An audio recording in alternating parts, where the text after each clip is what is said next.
গুৱাহাটীৰ খ্ৰীষ্টান বস্তিত চাঞ্চল্যকৰ ডকাইতি কাণ্ড। এইবাৰ আৰক্ষী জোৱানক টাৰ্গেট দুৰ্বৃত্তৰ। জিএছ ৰোডৰ কাষত ৰখাই থোৱা গাড়ীৰ পৰা টকাৰ বেগ লুট।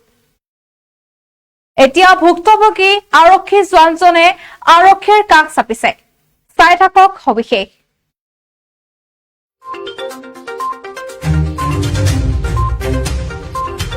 গুৱাহাটীৰ খ্ৰীষ্টান বস্তিত চাঞ্চল্যকৰ ডকাইতি কাণ্ড।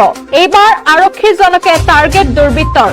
জিএছ ৰোডৰ পাৰত ৰখাই থোৱা বাহনৰ পৰা টকাৰ বেগ লুট। আৰক্ষীৰ কাষ চাপিছে ভুক্তভোগী আৰক্ষীৰ জোৱানজন। ঘটনা সন্দৰ্ভত মহানগৰ আৰক্ষীৰ অনুসন্ধান আৰম্ভ। আমি পুনৰ জনাইছো, এইবাৰ আৰক্ষী জোৱানকে টাৰ্গেট দুৰ্বৃত্তৰ। গুৱাহাটীৰ খ্ৰীষ্টান বস্তিত চাঞ্চল্যকৰ ডকাইতি কাণ্ড। জিএছ ৰোডৰ পাৰত ৰখাই থোৱা বাহনৰ পৰা টকাৰ বেগ লুট। আৰক্ষীৰ কাষ চাপিছে ভুক্তভোগী আৰক্ষী জোৱানজন। ঘটনা সন্দৰ্ভত মহানগৰ আৰক্ষী অনুসন্ধান আৰম্ভ। গুৱাহাটীৰ খ্ৰীষ্টান বস্তিত চাঞ্চল্যকৰ ডকাইতি কাণ্ড। এইবাৰ আৰক্ষী জোৱানকে টাৰ্গেট দুৰ্বৃত্তৰ। জিএছ ৰোডৰ পাৰত ৰখাই থোৱা বাহনৰ পৰা টকাৰ বেগ লুট। আৰক্ষীৰ কাষ চাপিছে ভুক্তভোগী আৰক্ষী জোৱানজন। ঘটনা সন্দৰ্ভত মহানগৰ আৰক্ষীৰ অনুসন্ধান আৰম্ভ।